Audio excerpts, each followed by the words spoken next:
Assalamualaikum warahmatullahi wabarakatuh.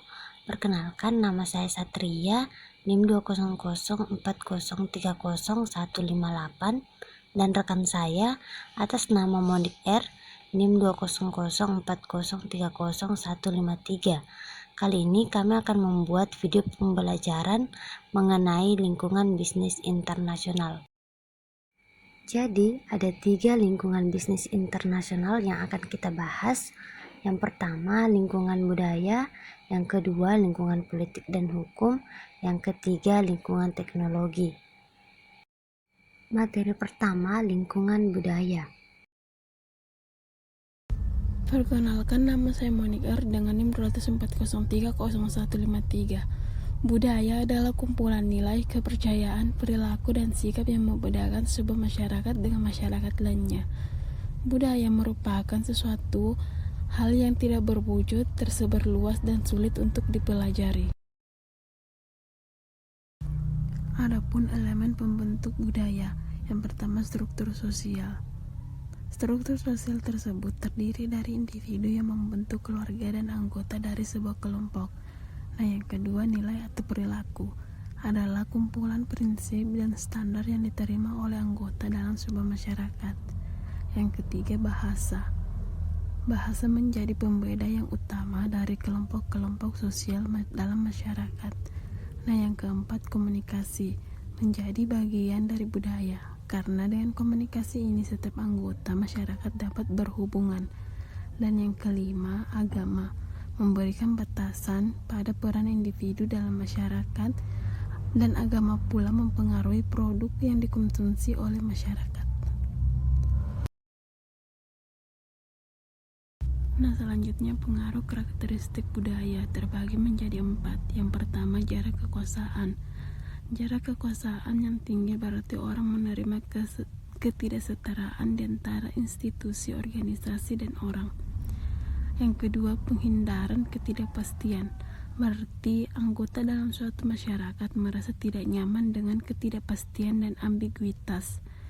Dan yang ketiga, individualisme dan kolektivisme.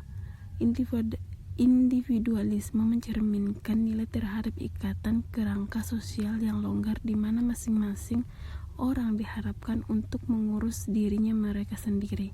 Dan yang keempat, maskulinisme dan feminisme.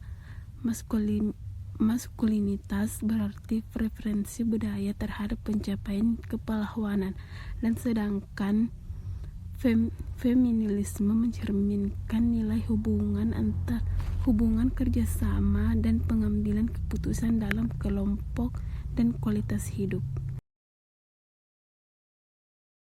Materi kedua, lingkungan politik dan hukum. Jadi, kegiatan bisnis tentunya bergantung pada lingkungan politik dan hukum. Sebuah negara dalam hubungannya dengan negara lain, lingkungan politik dan hukum sangat berkaitan erat, karena sistem politik yang diterapkan oleh sebuah negara tentunya akan menghasilkan kebijakan-kebijakan hukum tertentu. Sebagai contoh, sebuah negara dengan lingkungan politik yang menerapkan asas demokrasi tentunya akan menghasilkan kebijakan-kebijakan hukum yang cenderung mendukung adanya keterbukaan dalam aktivitas ekonomi yang dilakukan oleh negara tersebut.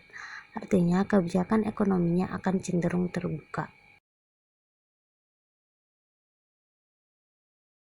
Agar perusahaan sukses, ada 4 kajian kebijakan perusahaan dengan lingkungan politik, hukum, dan ekonomi yang perlu kita perhatikan.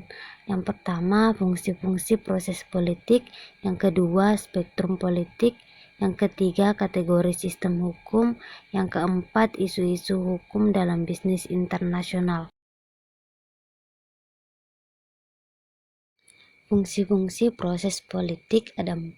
Yang pertama, artikulasi kepentingan, di mana proses penginputan berbagai kebutuhan, tuntutan, dan kepentingan melalui wakil-wakil kelompok yang masuk dalam lembaga legislatif. Yang kedua, agregasi kepentingan, yaitu cara bagaimana tuntutan-tuntutan yang dilancarkan oleh kelompok-kelompok yang berbeda digabungkan menjadi alternatif kebijakan pemerintah. Yang ketiga, pembuatan kebijakan, di mana kebijakan yang dibuat ini berdasarkan hasil konsensus yang mewakili berbagai macam kepentingan yang ada. Yang keempat, implementasi kebijakan dan pengadilan, di mana implementasi kebijakan yang sudah dibuat tentunya harus dilaksanakan dengan penuh tanggung jawab, dan kebijakan ini memiliki aturan yang mengikat dan memiliki konsekuensi hukum.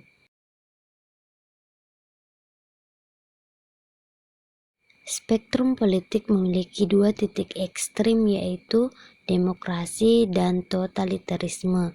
Demokrasi di mana warga negara berpartisipasi secara luas dalam proses pengambilan keputusan.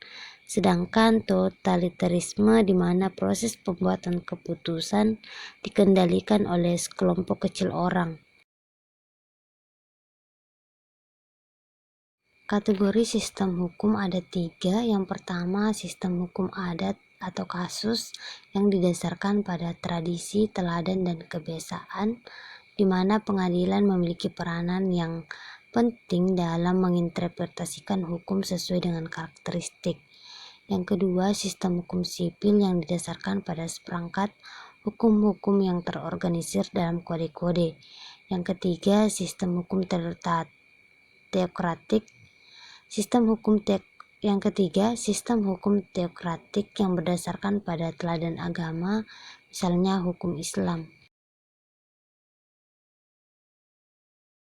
Isu-isu hukum dalam bisnis internasional ada peraturan perdagangan dan investasi, perlindungan kepemilikan intelektual, peraturan arus keuangan, perpajakan, keperluan pelaporan, peraturan kepemilikan, hubungan kontrak, perlakuan internasional, resolusi perselisihan. Materi ketiga, lingkungan teknologi.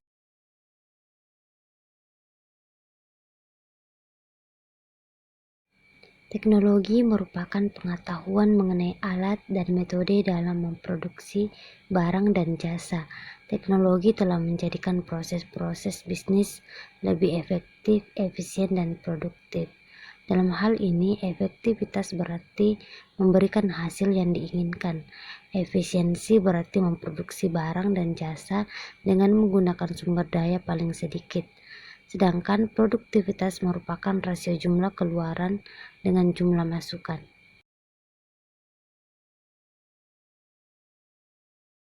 Demikian video pembelajaran ini, semoga kita bisa bertemu di video-video pembelajaran selanjutnya.